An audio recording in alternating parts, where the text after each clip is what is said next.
So I cut these two tapers on my CNC machine with a piece of 1/4-inch scrap Delrin, and I haven't even really taken the tabs off, but I just wanted to show very quickly the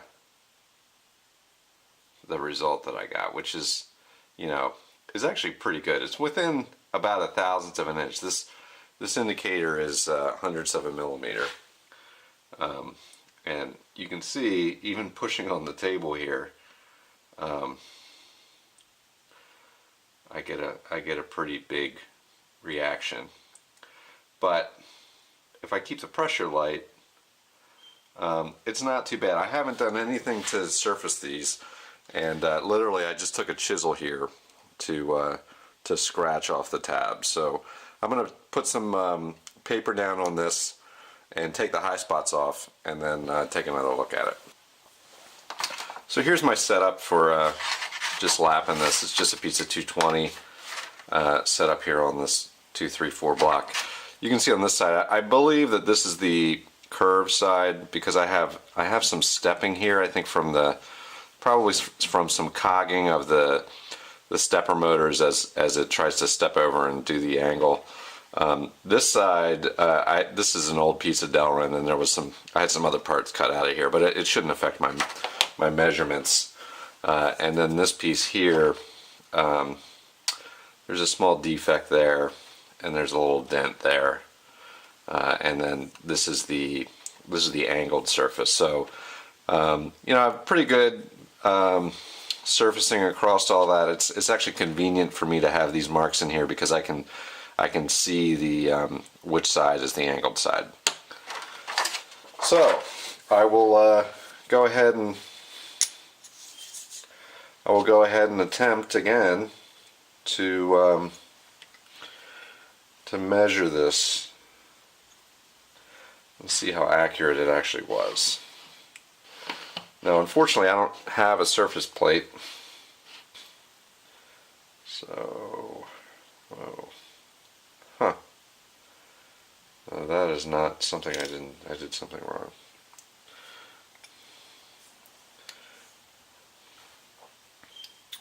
Well, you got to get the tapers going in the right directions.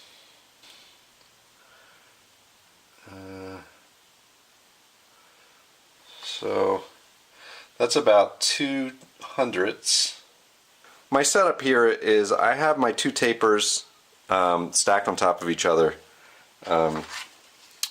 I surface them down with a little 220, just some light lapping, and I have a table here where I've got two precision ground 246 blocks, and I've got two 123 blocks, and in order to create a little bit of downward pressure, I've put a 123 block on top, and I'm going to try to use this setup to measure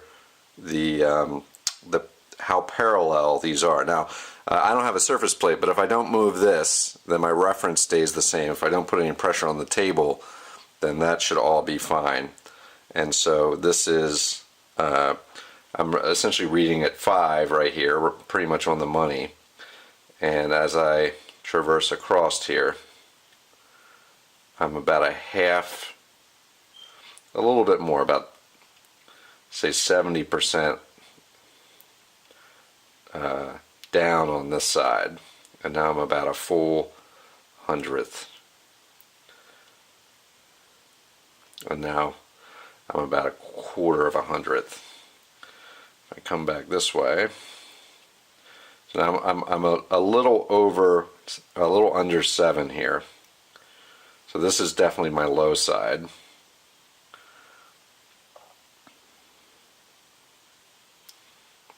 And now I'm kind of off of my reference though. So that's just a hair under 5. So I'll try this again.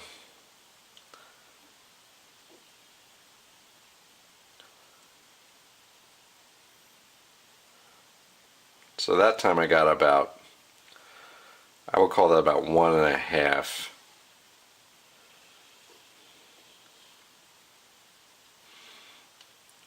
same thing.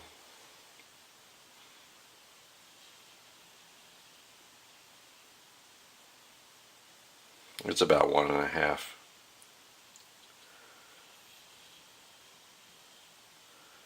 So 1.5 hundredths of a millimeter is about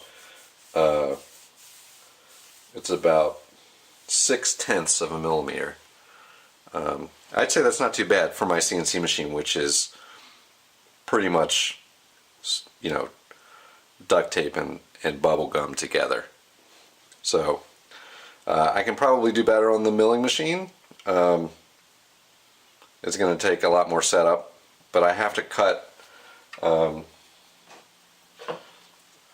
this surface anyway on the milling machine, so at least I have a couple reference surfaces that are pretty parallel, that have the right taper in them.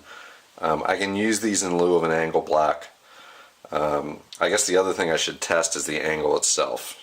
So I'm going to try to do that very quickly. Here's my setup. I've got a metric ruler on here. I've calculated the rise of the angle. I mistakenly thought that I had made these at the standard machining angle, which is a 1/4 inch of rise over 12 inches. I made this at 1 degree. Now, 1/4 inch rise over 12 inches is, I believe, 1.193 degrees. You know, it's not a big difference, but you know, it is what it is. So I can very easily change it on the CNC machine. But what I'm trying to measure here is how accurately my CNC machine is cutting the angle. And so for 50 millimeters of travel, I should get 0.872 millimeters of rise, and it's difficult to measure, but I'm going to give it a whirl. So I've got my dial test indicator ball at the 50 mark roughly, and I'm going to go ahead and traverse it, and we'll see what we read. So here we go. 10, 20, 30, 40, 50, 60, 70, 80, a little sticky, and I'll try to get this right of the center of the ball, right on the end of the scale, and there it is. So that's about 89.5. So we're over the course of 50 millimeters. My reading has me over by about 2.5 hundredths of a millimeter, which is it's pretty small. I think it's about 1/1000th of an inch. So let's go back the other way and we'll see if it repeats. So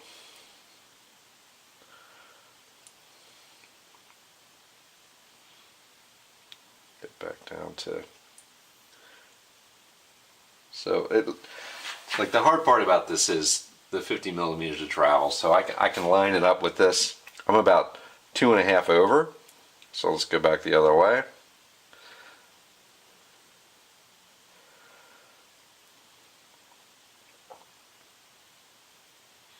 Eyeballing, it's repeating, and if I go back to 2.5 over, I'm really close to 87 here. So I think my angles are actually pretty good. Now the reason I have this block on here is just to provide a little downward pressure and average out the reading. This gib ideally will be under pressure in the application that it's meant to be used in. So I'd say that's pretty good for 1 degree, 1 degree taper over the course of 50 millimeters. I'll take that error, and I think you know, based on this measurement, I'm pretty satisfied with my ability to cut these tapered gibs out on the CNC machine. I can also do it on my mill and compare the results, but I don't know that that is going to be interesting to anyone. I do have to do it on the mill to cut this surface of my boxway, so I may have to do it anyway. So anyway, that's the test results here, and thanks for watching.